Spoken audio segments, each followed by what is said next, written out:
Hello students. तो हम start करते हैं फिजिक्स क्लास 11th की फिजिक्स। और ये बेसिक फिजिक्स, इसमें बहुत ढेर सारी आपको इन्फॉर्मेशन अच्छी अच्छी मैं देने जा रहा हूँ। ब्रांचेज ऑफ फिजिक्स पर हम बातें कर लेंगे। स्टूडेंट्स पढ़ते हैं पर उन्हें पता नहीं चलता है कि हम पढ़ क्या रहे हैं, एक्चुअल में किस ब्रांच के बारे में हम स्टडी कर रहे हैं।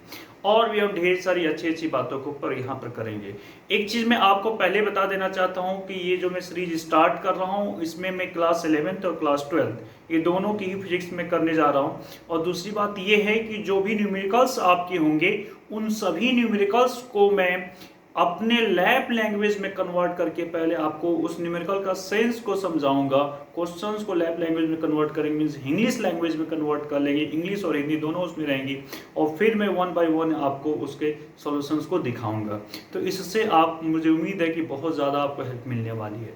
तो चलिए मैं स्टार्ट कर लेते हैं फिजिक्स की दुनिया को। फिजिक्स की दुनिया के अगर बारे में बात किया जाए तो आपको पता है कि रात होती है, रात के बाद क्या होती है कि दिन होता है, सूरज निकलता है। और सूरज निकलने के बाद जब सुबह का टाइम होता है तो इजली हम देख भी पाते हैं सूरज को, लेकिन जैसे ही दोपहर हो जाती है फिर हम उसको नहीं देख पाते हैं। फिर शाम होती है। फिर आप चेक किए होंगे कि जब सुबह हुई है तो जो तारे थे वो चले गए हैं। और एक चीज़ भी फिर से आप नोटिस करते हैं कि सूरज निकलती है तो वहां पर क्या होता है कि ईस्ट से ही सूरज निकलता है और वेस्ट में ही सनसेट हो रहा है। और ये लाखों सालों से ऐसा चल रहा है।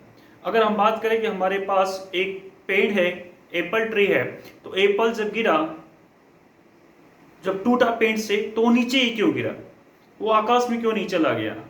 ऐसा भी तो हो सकता है कि वो आकाश में चला जाता, लेकिन ऐसा नहीं हुआ। लाखों सालों से जब भी वो एप्पल जब टूट रहा है तो नीचे ही गिर रहा है ना। हमने लाखों साल से हम यहाँ पर बुक रखे हैं और हम जाते हैं किचन में, तो कभी ऐसा नहीं हो कि बुक मेरे साथ में पीछे पीछे चल पड़े कि सर मैं भी आ रही हूँ कि। तो ऐसा कभी हुआ ही नहीं। मतलब कुछ ना कुछ तो है, कुछ तो लॉ है जिसको ये सब लोग इसको फॉलो कर रहे हैं। चाहे वो एटम की बात किया जाए, चाहे वो इलेक्ट्रॉन की बात किया जाए, इलेक्ट्रॉन भी रिवॉल्व कर रहा है। तो कुछ तो है। मून भी क्या कर रहा है? रिवॉल्व कर रहा है। अच्छा, कभी ऐसा हुआ कि मून रिवॉल्व करते करते पृथ्वी के अंदर आ जाए, या मून रिवॉल्व करते करते सन के अंदर चला जाए? ऐसा कभी हुआ? नहीं। तो ये जितने भी हैं सभी के सभी एक लॉ को जो है बहुत ही डिसिप्लिन से फॉलो कर रहे हैं, बहुत ही अनुशासित तरीके से चल रहे हैं, बहुत ही ईमानदारी से अपने काम को कर रहे हैं। तो इनके पीछे कौन है? कौन बनाए इतने सारे लॉ और कौन इनकी देखरेख कर रहा है? इस चीज की जो है छानबीन करने के लिए हमारे हिंदुस्तान के कुछ महर्षि जो है, जो मुनि महर्षि हम बोल सकते हैं, वो लोग तपस्या और साधना करने के लिए चले गए। पर हम इन सब चीज़ों में नहीं इन्वॉल्व होंगे। हम तो सिर्फ इतना जानते हैं और हम सिर्फ इतना सीखना चाहते हैं कि ये नियम क्या है, ये लॉज क्या है। इन सभी लॉ को सीखने के लिए हम फिजिक्स की स्टडी करेंगे। तो फिजिक्स किसे कहते हैं? नेचर के बारे में हम बातें कर रहे हैं। मीन्स फिजिक्स जो वर्ड आया है वो ग्रीक वर्ड से आया है। फिजिक्स आपको पता होना चाहिए कि जो फिजिक्स जो वर्ड आया है वो ग्रीक वर्ड से आया है, जिसका मतलब ही होता है नेचर। नेचर की ही स्टडी करेंगे। हमने जितनी भी बातें की, आपने ध्यान से सुना, तो हमने नेचर की ही बातें वन बाय वन स्टेप में करते जा रहे हैं। पर फिजिक्स जो है, फिजिक्स में स्टूडेंट को अक्सर प्रॉब्लम आती है कि वो मैथमेटिकल टूल्स को नहीं फॉलो करते हैं, वो नहीं चेक करना चाहते हैं। अगर फिजिक्स को डिफाइन किया जाए और विदाउट मैथमेटिकल डिफाइन किया जाए तो बहुत ही मुश्किल हो जाएगा। जैसे एक मैं फॉर्मूला लिख रहा हूँ, F=m1m2/r²। अब ये फॉर्मूला आपको याद आ रहा होगा, क्लास 9th में भी आप पढ़ चुके हैं कि जब कोई दो बॉडी है आपके पास, ये फर्स्ट बॉडी है, सेकेंड बॉडी, तो इन दोनों के बीच में एक अट्रैक्शन फोर्स लगती है। और वो कितनी लगती है, किस तरह से डिफाइन किया गया? तो देखिए फॉर्मूले से कर दिया गया है कि m1m2। अगर ये फॉर्मूला नहीं होता तो फिर हमें बोलना बहुत ही मुश्किल होता है कि हमारे पास दो पिंड हैं, दो ऑब्जेक्ट है, और जो दो ऑब्जेक्ट है उन दोनों का मास का जो प्रोडक्ट है और उसके स्क्वायर डिस्टेंस बिटवीन देम की हम बात कर लेते हैं। तो ये एक लैंग्वेज फिर देना पड़ जाता है और फिर चीज़ें याद भी नहीं रहती। तो इसलिए मैथमेटिकल टूल्स का आप देखें कितना बड़ा यूज होने वाला है। जो फिजिक्स में जो मैथ है, आपको अगर नदी पार करना है तो बोट की जब जरूरत पड़ती है, नाव की, उसी तरह से फिजिक्स में भी आपको मैथ की जरूरत पड़ेगी। पर ऐसा नहीं कि अब आपको नाव में चलना है तो नाव को बहुत सजा होना चाहिए, है ना, उसमें धूप भी नहीं लगे, नहीं, ऐसा नहीं। मीन्स आपको डेप्थ में नहीं मैथ में घुसना है, सिर्फ और सिर्फ आपको क्या करना है कि जो काम की चीजें हैं उसको लेकर यहाँ पर आ जाना है। तो मैं वो चीज भी आपको सिखाऊंगा। तो चलिए हम स्टार्ट कर लेते हैं फिजिक्स को, और ब्रांच ऑफ फिजिक्स में आपको सबसे पहले स्टडी कराऊंगा। और मेरे साथ प्लीज आप बने रहिए, इतनी अच्छी अच्छी बातें मैं आपको सिखाने जा रहा हूं कि आप इस फील्ड से आपको भी इंटरेस्ट जग जाएगा, इस फील्ड में आपका भी इंटरेस्ट बढ़ जाएगा और आप बोलेंगे हाँ सर ये तो वाकई पढ़ने वाली चीज है। तो देखिए मैं आपको वन बाय वन स्टेप में आप सिखाने जा रहा हूं कि चलिए ब्रांच ऑफ फिजिक्स की बात कर लेते हैं। फिजिक्स को है दो ब्रांच में तोड़ दिया गया, ब्रेक कर दिया गया, ऐसा समझने के लिए। क्लासिकल, एक फिजिक्स को हमने क्लासिकल बोला और एक फिजिक्स को हमने मॉडर्न फिजिक्स। ठीक है, क्लासिकल फिजिक्स ही आपको 11th क्लास में स्टडी करनी होती है। तो क्लासिकल फिजिक्स भी कई टाइप्स इसके है ना। मैकेनिक्स, पहला मैकेनिक्स, मैकेनिक्स के भी दो टाइप्स हम बोल सकते हैं, और ये है स्टैटिक्स, और जो सेकेंड हम बोलेंगे ये बोलते हैं डायनामिक्स। और डायनामिक्स को फर्दर और भी हम थोड़ा सा डिवाइड कर लेते हैं। तो काइनेमेटिक्स और काइनेटिक्स ये आपकी होगी। तो पहले समझते हैं क्लासिकल और मॉडर्न। क्लासिकल का नाम से ही पता चल रहा है कि पुरानी है ना, पुरानी चीजों को हम बोलते हैं क्लासिकल। मॉडर्न अभी अभी आने वाला टाइम है, मॉडर्न टाइम। तो जो मॉडर्न है वो आगे की फिजिक्स है, क्लासिकल वो पीछे की फिजिक्स है। जैसे माइक्रोस्कोपी इसमें माइक्रोस्कोपिक लेवल की स्टडी की जाती है। चलिए वन बाय वन स्टेप में आपको क्लियर में करता हूं। मैकेनिक्स को पहले चेक करते हैं। स्टडी ऑफ मोशन या फोर्स को हम बोल देते हैं मैकेनिक्स। अब इसमें स्टैटिक्स भी हो सकता है, रेस्ट में चीजें हैं, या डायनेमिक्स मतलब मोशन में चीजें हैं। तो हमको ये चीजें नहीं पढ़नी है, हमको डायनेमिक्स से इंटरेस्टेड है। काइनेमेटिक्स क्या होता है और काइनेटिक्स क्या होता है, ये दो बातें आएंगी। काइनेमेटिक्स में हम एक्सीलरेशन की स्टडी कर सकते हैं, वेलोसिटी की स्टडी करते हैं, पोजीशन की स्टडी करते हैं, इसी को हम बोलते हैं काइनेमेटिक्स। और काइनेटिक्स की हम जब बात करते हैं तो डिफरेंट फोर्स या टॉर्क की जब स्टडी करते हैं तो उसी को हम बोलते हैं काइनेटिक्स। अब देखिए ये बात आपको पता होगी। अब आपसे कोई बोलेगा कि चलो हम पढ़ते हैं काइनेमेटिक्स पढ़ते हैं, तो आपको तुरंत पता हो जाएगा अच्छा वेलोसिटी के बारे में पढ़ने जा रहे हैं, एक्सीलरेशन के बारे में पढ़ने जा रहे हैं, यही तो सर बोल रहे हैं। अगर मैं जैसे बोले काइनेटिक्स तो आपको पता हो जाएगा फोर्स के बारे में, टॉर्क के बारे में, ये सब न्यूटन्स लॉ के बारे में हम पढ़ेंगे, तो वो सब काइनेटिक्स। तो ये अब बातें आपको धीरे धीरे क्लियर होने वाली कि और भी चीजें क्या है। तो ये मैकेनिक्स आई थिंक आप नोट कर चुके होंगे। अब दूसरा इसमें चेक कर लेते हैं और भी क्या चीजें हैं। देखिए वन बाय वन स्टेप में आप अच्छी तरह से देखते रहिएगा, ओके, इसमें बहुत सारी बातें आपको पता चलेगी। सेकेंड हम बोल सकते हैं कि ऑप्टिक्स होते हैं। ऑप्टिक्स जब आप 12th क्लास में जाएंगे तो हम दो chapter, ray optics, wave optics. तो ऑप्टिक्स का मीन्स होता है लाइट, स्टडी ऑफ लाइट। आप किसके बारे में स्टडी करेंगे, लाइट के बारे में जैसे स्टडी करेंगे तो उसको हम बोलते हैं ऑप्टिक्स बोलते हैं। फिर हम इसी में क्लासिकल में ही हम पढ़ते हैं थर्मोडायनेमिक्स, डायनेमिक्स। तो थर्मोडायनेमिक्स, थर्मल मींस हीट होता है, तो वहीं से हम इसका डिफाइन कर सकते हैं कि थर्मोडायनेमिक्स हीट और टेम्परेचर किसके किसके बारे में इसमें हम स्टडी करते हैं, हीट एंड टेम्परेचर के बारे में हम स्टडी करेंगे, तो उसी को हम बोलते हैं थर्मोडायनेमिक्स। ठीक है, आपको वन बाय वन स्टेप में बात सभी क्लियर होनी चाहिए क्या है एक्चुअल में। ठीक है, फिर हम बोलते हैं इलेक्ट्रोडायनेमिक्स। इलेक्ट्रोडायनेमिक्स क्या होता है, इलेक्ट्रोडायनेमिक्स जो होता है इलेक्ट्रिक प्लस मैग्नेटिक्स की फिनोमेना को जब हम स्टडी करते हैं तो उसको बोलते हैं इलेक्ट्रोडायनेमिक्स। किसकी बात कर रहे हैं, इलेक्ट्रिक एंड मैग्नेटिक, है ना, इसकी जब हम बात करते हैं तो। पर ये इलेक्ट्रोडायनेमिक्स जो है आपको यहाँ नहीं पढ़ना होगा, आपको इलेक्ट्रोडायनेमिक्स 12th क्लास में ही पढ़ना होता है। वहीं पर मैग्नेटिक और इलेक्ट्रिक फील्ड ये सब चीजों को डिस्कशन करेंगे। फिर हम बोल देते हैं यहाँ पर और भी चीजों को, जैसे साउंड एंड वेव, ये इसी के अंदर आ जाता है। साउंड एंड वेव की भी स्टडी कर लेते हैं। तो ये क्लासिकल आपने जो देखा, ये जितनी भी मैंने डिफाइन किया, ये सब के सब ये क्लासिकल के अंदर आते हैं। तो ये सब क्लासिकल के अंदर आते हैं। मॉडर्न को हम ले लेते हैं, वन बाय वन स्टेप पे क्लियर करते हैं। आई थिंक आपको चीजें, साउंड आपको पता ही 9th क्लास में आप चीजों को पढ़ चुके हैं। तो जिस चीज का आपका अवेयरनेस नहीं था वो जस्ट मैंने कर दिया। अब यहाँ पर हम मॉडर्न फिजिक्स की बातें करेंगे। देखिए क्लासिकल फिजिक्स में क्या है कि जब हम स्पीड, स्लो स्पीड की बात करते हैं तब क्लासिकल फिजिक्स की बात कर लेते हैं। थोड़े से बड़े ऑब्जेक्ट पार्टिकल्स की बात करते हैं तो क्लासिकल फिजिक्स की बात कर लेते हैं। लेकिन अगर मैं क्लासिकल फिजिक्स में अगर मैं हाई स्पीड की बात करना शुरू कर दूं, हाई स्पीड की बात करना शुरू कर दूं तो रिलेटिविटी थ्योरी इसको डिफाइन करेगी, तो क्लासिकल इसको नहीं कर पाता है। अगर मैं वेरी स्मॉल पार्टिकल्स की बात करूं तो क्लासिकल थ्योरी वहां पर काम नहीं करता है। वेरी स्मॉल थ्योरी में यहीं तो देखिए आपका आ जाएगा क्वांटम मैकेनिक्स, क्वांटम मैकेनिक्स, या इसी को क्वांटम मैकेनिक्स को एक और भी नाम से जानते हैं, क्वांटम फिजिक्स भी इसी को बोलते हैं।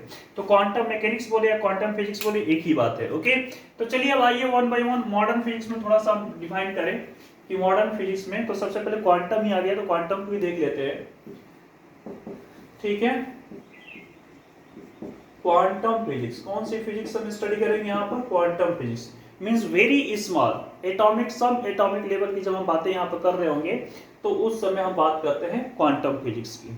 फिर हम जब बात करते हैं एटॉमिक फिजिक्स, एटॉमिक फिजिक्स क्या होता है? नाम से ही पता चल रहा है कि जब स्ट्रक्चर और प्रॉपर्टीज आप एटम के बारे में स्टडी करते हैं तो वो भी हो जाता है आपका एटॉमिक फिजिक्स। फिर हम बात करते हैं न्यूक्लियर फिजिक्स। तो न्यूक्लियर फिजिक्स क्या है कि जब आप उसके अंदर देखेंगे एटम के अंदर प्रोटॉन, न्यूट्रॉन, इन सब के बारे में जब स्टडी करते हैं वो न्यूक्लियर फिजिक्स के अंदर आ जाता है। अब यहां पर जो इंपॉर्टेंट है वो high energy physics. High energy physics क्या होता है?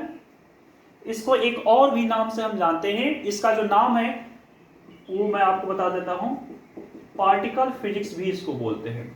अब तो ये क्लियर हो गया होगा, नाम से ही पता चल रहा है कि नेचर ऑफ पार्टिकल को जब स्टडी करते हैं तब हम उसको बोलते हैं high energy physics. Nature of particles को जब स्टडी कर लेते हैं तो उसको बोलते हैं हाई एनर्जी फिजिक्स। ठीक है, इसके बाद जो है आपका कंडेंस,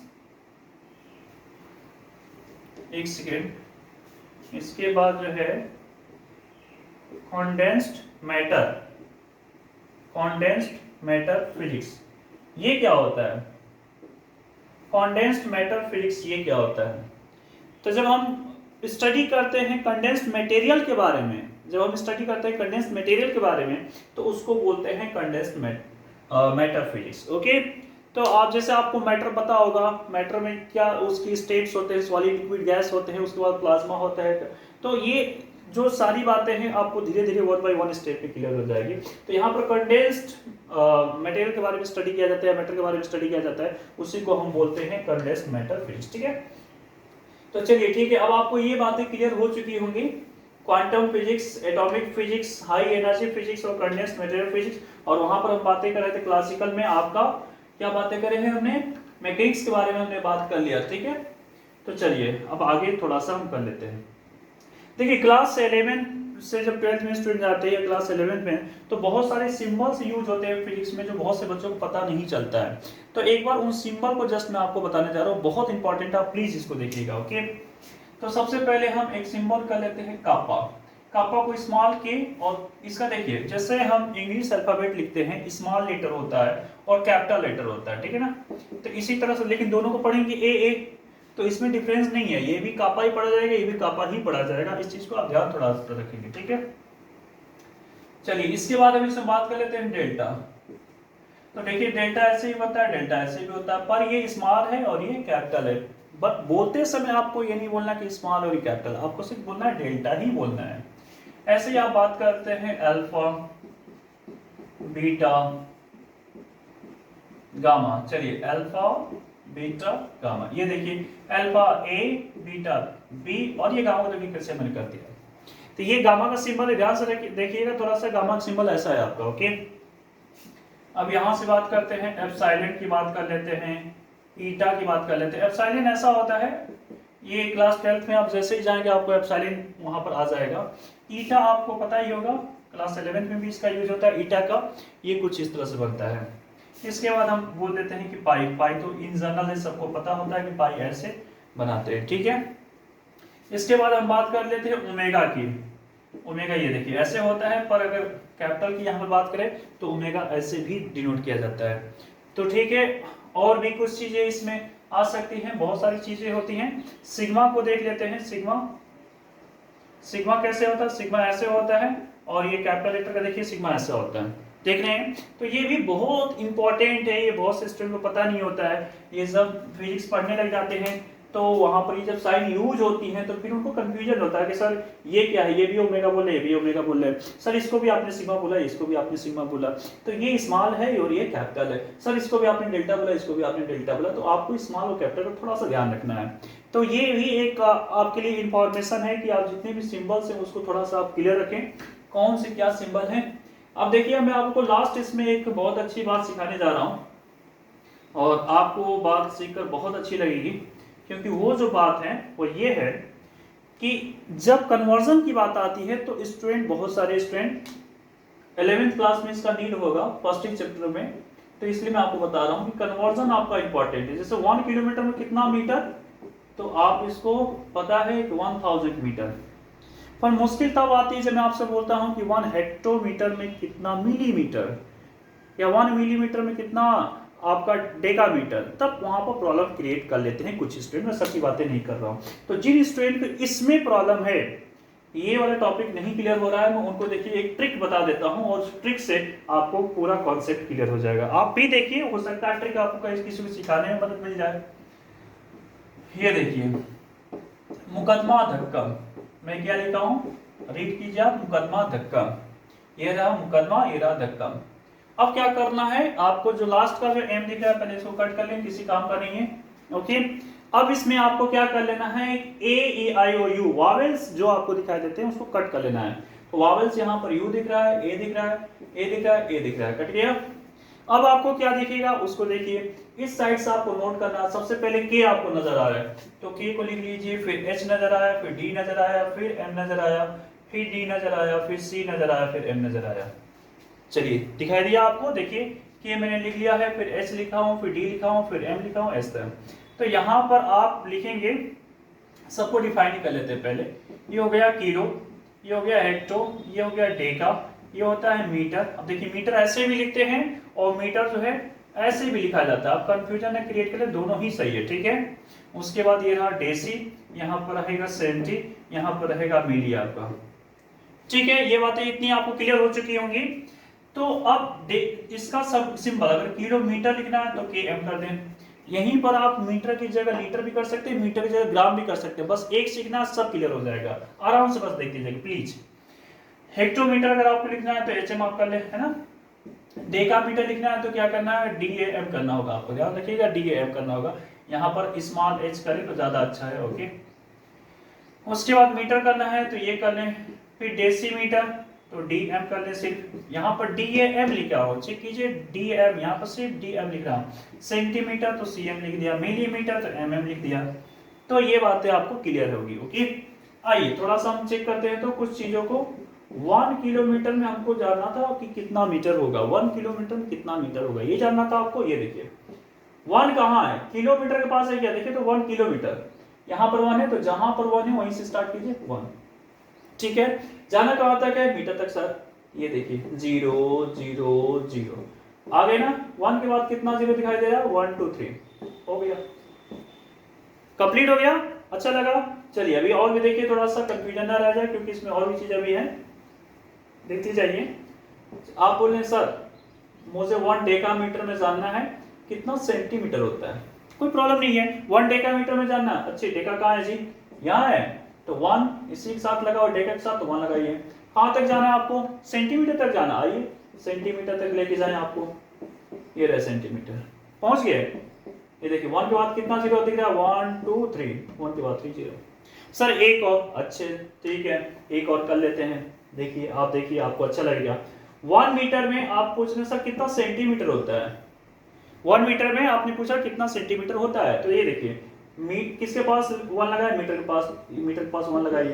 कहां तक जाना है जी, सेंटी तक। ये देखिए कितना, 1 के बाद 00। ये क्लियर हो गया, अभी नहीं, अभी रुकिए थोड़ा सा, मेरी बात सुनिए। अगर इसमें अपोजिट पूछा तो मीन्स ऐसा 1 सेंटीमीटर में कितना किलोमीटर, चेक कीजिए 1 सेंटीमीटर में कितना किलोमीटर। तो सेंटीमीटर कहाँ है आपका, यहाँ है, वहां पर 1 लिखिए, जहां जिसके पास 1 है उसी के पास 1 लिखना है आपको, ठीक है। कहां तक जाना है, किलो तक जाना है, ले जाइए। ओके, इधर देखिए नीचे से ऊपर जा रहे हैं। अब जब छोटा आदमी बड़ा बनता है तो भी वो छोटा ही रहता है, बात को समझिए।